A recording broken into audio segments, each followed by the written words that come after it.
যদি এই সময় আন্দোলন না করে ওয়াকফ বিল নতুন যেটা পাশ করেছে এটা যদি বাতিল করতে না পারেন, আগামী দিনে হাড়োয়ার শাহী মসজিদ কি থাকবে?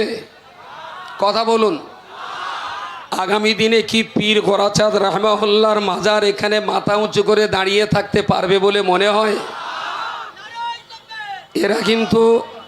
এরা কিন্তু ডাইরেক্ট খাবে না, একটু ঘুরিয়ে কাগজ কলমের মার পেয়েছে, এমনই পরিস্থিতি তারা তৈরি করেছে। ওয়াকফ বোর্ড থাকবে, কঙ্কাল থাকবে, তার গায়ে গোস্ত থাকবে না, দিল কলিজা থাকবে না, রক্ত থাকবে না, হৃৎপিণ্ড থাকবে না, শুধু কঙ্কালটা রেখে দিয়েই বাকিটাই অমিত শাহ দালালিতে মোদিয়ানা আম্বানিরা শোষণ করে করে খাবে। এবং এই সরকারের আদানি আম্বানিদের একটা গোপন বুঝপাড় হয়ে গেছে, অনেক জমি তাদের দিতে হবে। এখন অনেক জমি সেনাবাহিনীর জমি নেওয়া যাবে না, এক্ষুনি রেলের জমি এক্ষুনি নেওয়া যাবে না, তো মুসলমানদের ওয়াকফের জমি প্রচুর আছে, ওইগুলো নিয়ে আপাতত আদানি আম্বানিদের শালা সমুদ্রের দুটোকে অন্তত ঠান্ডা করা হোক। ঠিক এই পরিস্থিতির মাঝখানে আপনি কি মনে করেন এই আন্দোলন 1 মাস চালালে তারা আপনার বিল বাতিল করে দেবে? এই আন্দোলন কতদিন চালাতে পারবেন একটু বলুন দিন দেখি। অ্যাকচুয়াল ওয়াকফের যে সম্পত্তি আমাদের বাপ ঠাকুর দাদা পূর্বপুরুষরা দিয়ে গেছেন দুটো কারণে। একটা হয়েছে মানব কল্যাণ, আর আধ্যাত্মিকভাবে আছে আল্লাহ পাকের সন্তুষ্টি। এই দুটো কারণেই আমাদের পূর্বপুরুষরা আমাদের জন্য এই সমস্ত জমি জায়গা তারা ওয়াকফ করে গেছেন। 6.4 লক্ষ একর সম্পত্তি ভারতবর্ষে আছে। তাহলে তারা যে দুটো উদ্দেশ্যে দিয়েছেন, এখন এনারা বলছেন রেলের সম্পত্তি যদি সরকারের হয়, সেনাবাহিনীর সম্পত্তি যদি সরকারের হয়, তাহলে ওয়াকফ সম্পত্তিটা কেন সরকারের হবে না? আমি তাহলে ঘুরিয়ে যদি বলতে পারি পুরী জগন্নাথ দেবের মন্দিরের জমিটা তো সরকারের হওয়া উচিত, সেটা কেন হবে না? পুরীর মন্দিরটাও তো তার জমিও তো গভর্নমেন্টের হওয়া উচিত, সেটা কেন হবে না? দক্ষিণেশ্বরের কালী মন্দিরের জমিটা সেটাও তো গভর্নমেন্টের হওয়া উচিত, সেটাও তো হবে না। কথা কি না, মোটা ভাই বলেছেন যে মুসলমানদের উন্নয়ন ঘটাতে হবে। মুসলমানরা গরিব মানুষরা বড্ড পিছিয়ে যাচ্ছে, তাই এই পিছিয়ে পড়া মুসলিম সমাজটাকে এগিয়ে আনার জন্যই ওয়াকফের এই বিল অ্যামেন্ডমেন্ট করতে হয়েছে। আশ্চর্যজনকভাবেই বলতে হয় যে এই অমিত শাহ নরেন্দ্র মোদী এই দেশে ক্ষমতায় আসার পর যদি এদেরকে বলা হয় হিন্দু, মুসলমান, পাকিস্তান, সন্ত্রাসবাদ, আতঙ্কবাদ, এই 5টা শব্দ যদি বাদ দিয়ে বক্তৃতা দিতে বলা হয়, বিজেপির কোনো লিডার 2 মিনিটের বেশি কথা বলতে পারবে না। এদের কাজই হলো হিন্দু মুসলমান করে দেশটাকে জাতিতে জাতিতে ভাগ করে দেওয়া। পুলিশ বন্ধু যারা আছেন, সরকারি আইবি গোয়েন্দা অফিসারের গোয়েন্দাদের যে সমস্ত দায়িত্বপ্রাপ্ত ব্যক্তিরা আছেন, আমি আপনাদেরকে বলছি ভালো করে পড়াশোনা করুন। আপনারাও মাঝে মাঝে অন্যের প্ররোচনায় ভুল পথে পরিচালিত হচ্ছেন। মোফাক্কেরুল ভাই রয়েছেন, আইনি জটিলতাটা ভালো করে বুঝতে হবে। যে সমস্ত পুলিশের ভাই যারা আজকে আমাদের এই কাজে সহযোগিতা করেছেন তাদেরকে অসংখ্য ধন্যবাদ। তবে তার ভিতরেও বলছি, যারা আইনগুলো ভালো করে জেনেছেন, বুঝেছেন, পড়াশুনো করেছেন, তারা মন প্রাণ দিয়ে আমাদের এই আন্দোলনকে স্বাগত জানাচ্ছেন। আমি কেন বলছি কথা? ওয়াকফের সম্পত্তিতে যেমন মসজিদ আছে, এই ওয়াকফ সম্পত্তিতে তেমনই হিন্দু ভাইদের প্রচুর মন্দিরও আছে। কি মক্কের ভাই? প্রচুর মন্দির আছে। গুটি কত হিন্দুরা বাস করতো, মন্দির করবে জায়গা পায় না। মুসলমান জমিদারকে বলল তোমাদের তো অনেক জমি আছে, এক ফালি একটু জমি দাও, আমার একটু মন্দির করব। মুসলিম জমির মোতাল্লি তিনি বললেন আমার তো 5 বিঘে জমি এখানে আছে মোতাল্লি শিফটে, তাই 5 কাঠা জমির উপরে আপনার একটা মন্দির করুন। ওয়াকফ সম্পত্তি যদি চলে যায় হিন্দু ভাইদের এই মন্দিরটাও কিন্তু চলে যাবে, এটা হিন্দুদের মাথায় রাখা উচিত। এই ওয়াকফ সম্পত্তিতে মাদ্রাসা যেমন আছে, সারা পশ্চিমবাংলার সারা ভারতবর্ষ খুঁজলে এই ওয়াকফ সম্পত্তিতে কয়েক হাজার হাই স্কুল আছে, যে হাই স্কুলগুলোতে হাজার হাজার মুসলমান ভাই হিন্দু ভাই বোনরা তারাও পড়াশুনো করে। এই ওয়াকফ সম্পত্তিতে যেমন পীরের খানকা আছে, ঠিক তেমন এই ওয়াকফ সম্পত্তিতে হাজারো চ্যারিটেবল সোসাইটি আছে, যে সোসাইটির সহযোগিতা নিয়ে অসংখ্য হিন্দু ভাইরা ফ্রিতে ওষুধ খেয়ে তারাও সুস্থ শরীরে বেঁচে আছেন।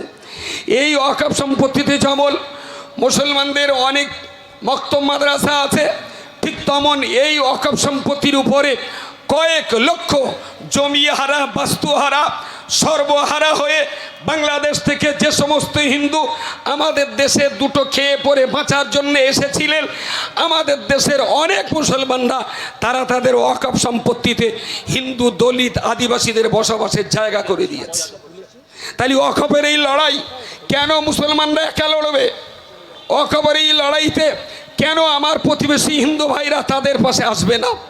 মন্দিরে আগুন লাগলে সেটা যদি আমি আগে পানি দিতে পারি, তাহলে মসজিদের কপালে যখন আগুন লাগানো হচ্ছে হিন্দু ভাইদেরকে ডাকছি আসুন, কাঁধে কাঁধ মিলিয়ে হাতে হাত রেখে। ঠিক যে লড়াই আর যে সংগ্রাম করে দেশের শত্রু আমরা ভারতবর্ষ থেকে ব্রিটিশকে তাড়িয়েছিলাম, হিন্দু ভাইরা আসুন, তারা দেশকে যেমন শোষণ করেছিল আরএসএস বিজেপি তার চাইতে আমার দেশকে সর্বনাশ করছে। এরা রেল বিক্রি করছে, এরা লালকেল্লা লিজ দিচ্ছে, এরা সরকারি সম্পত্তি বিক্রি করছে, আগামী দিনে এরা আরও সর্বনাশ করবে।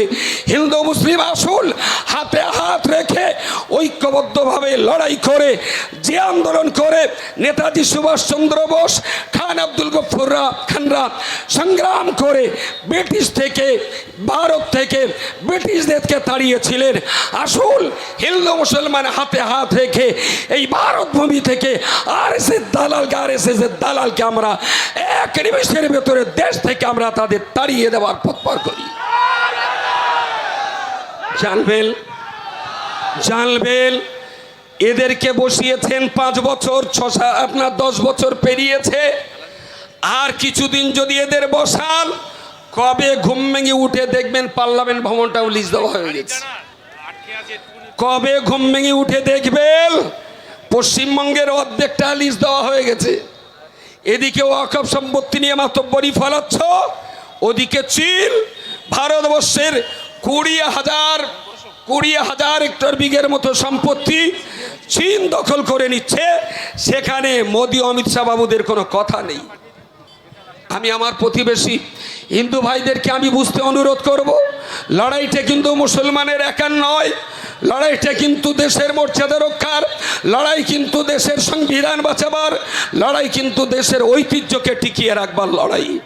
সুতরাং এদেশ যতটা আমার, এদেশ তো ততটাই আপনার, এদেশ যতটাই হিন্দুর, এদেশ তো ততটাই মুসলমানের, এদেশ যতটা খ্রিস্টানের, এদেশ তো ততটাই বৌদ্ধ আর শিখ পাঞ্জাবিদের। সুতরাং লড়াই শুধু মুসলমানরা করবে কেন? এখানে অনেক হিন্দু ভাইদেরও থাকা উচিত। ব্যর্থতা আমাদের, আমরা হয়তো বা এখনও তাদেরকে বোঝাতে পারিনি, এটা আমাদের ব্যর্থতা। অনেক মুসলমান ভাইদেরকেও তো আমরা বোঝাতে পারছি না। সুতরাং এই লড়াই বহুদিন চালাতে হবে, অনেক দিন চলবে এই লড়াই। আমার হিসেবে যেটা বলছে মিনিমাম 6 মাস তো চলবেই। এই লড়াই শেষ ধাক্কা 2 বছরও যেতে পারে। এই বিল বাতিল না করা পর্যন্ত এই লড়াইয়ের ময়দান থেকে কি ঘরে ফিরবেন? আল্লাহর নামে শপথ করে বলতে পারবেন? জাজবা আছে, তবে জোশ আর হুঁশ দুটো কিন্তু এক নয়। জাজবায় পড়ে কখনো যেন আমাদের এই সংগ্রামী আন্দোলনকে ক্ষতি করবেন না। মুসলিম পার্সোনাল ল বোর্ড বারবার বলেছে আমাদের এই আন্দোলন হবে শান্তিপূর্ণ আন্দোলন, জনজীবন বিচ্ছিন্ন করে নয়, জ্বালিয়ে পুড়িয়ে ভেঙে নয়, কাউকে কষ্ট দিয়ে নয়। এই আন্দোলন হবে শান্তিপূর্ণ আন্দোলন। মুসলিম পার্সোনাল ল বোর্ডের নির্দেশ, আর সেই নির্দেশ মেনেই পশ্চিমবঙ্গের সমস্ত ক্ষুদ্র ক্ষুদ্র সংগঠন আমরা যারা আছি সবাই মুসলিম পার্সোনাল ল বোর্ডের ছত্রছায়ায় আমরা এই আন্দোলন করছি। মনে রাখবেন, একটা শান্তিপূর্ণ আন্দোলন 100 কামানের চেয়েও বেশি শক্তিশালী হয়। 100 কামান দিয়ে শত্রুকে যত না ঘায়েল করা যায়, একটা শান্তিপূর্ণ আন্দোলন দিয়ে শত্রুকে কিন্তু তার চাইতে অনেক বেশি ঘায়েল করা যায়। একদিন, দুদিন, এক সপ্তাহ, 10 দিন, 20 দিন মুভমেন্ট করে তাদেরকে যদি ফেরানো না যায়, তারা যদি এই বিল বাতিল করতে যদি প্রস্তুত না হয়, তাহলে এই হাড়োয়ার মাটিতে এই জায়গায় মঞ্চ তৈরি করে টানা 2 বছর ধরে অনশন নয়, অবস্থান ধর্মঘট চালিয়ে যেতে পারবেন? আমার কথা বোঝা যায়নি?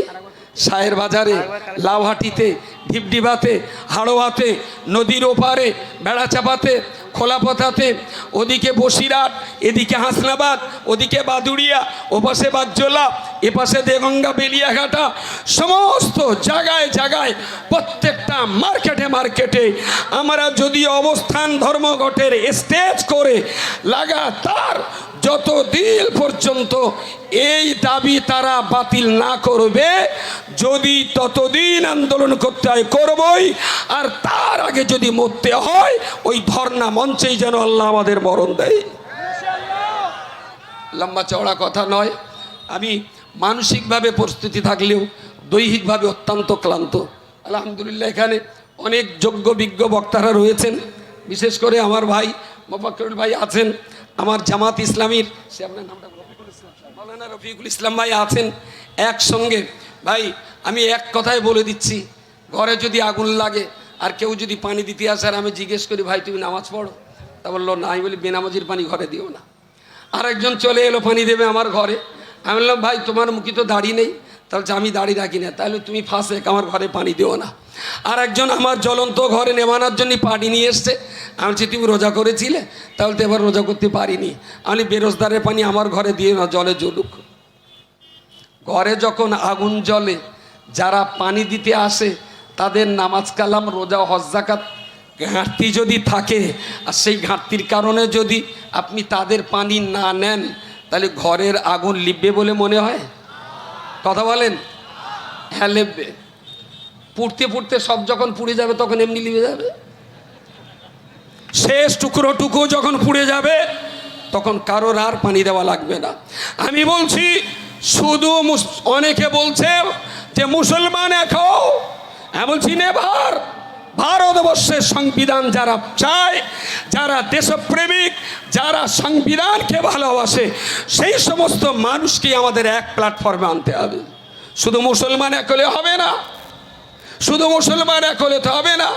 এটা তো হিন্দুর উপরে ক্ষতি, এটা দলিতের জন্য বিপদ, এটা সিডিল টাইপের জন্য বিপদ।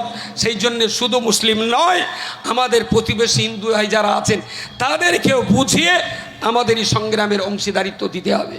তারা আন্দোলন করবে। আজকে ছোটন দা আছেন এখানে,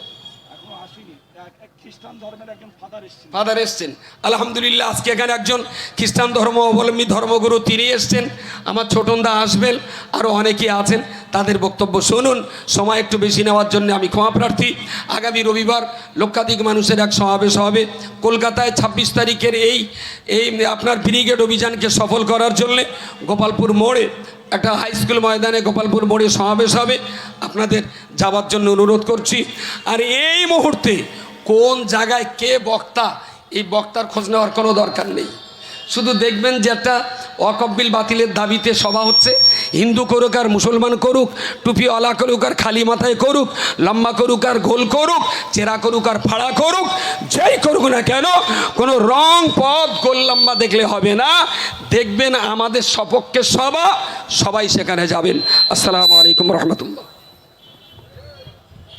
ধন্যবাদ।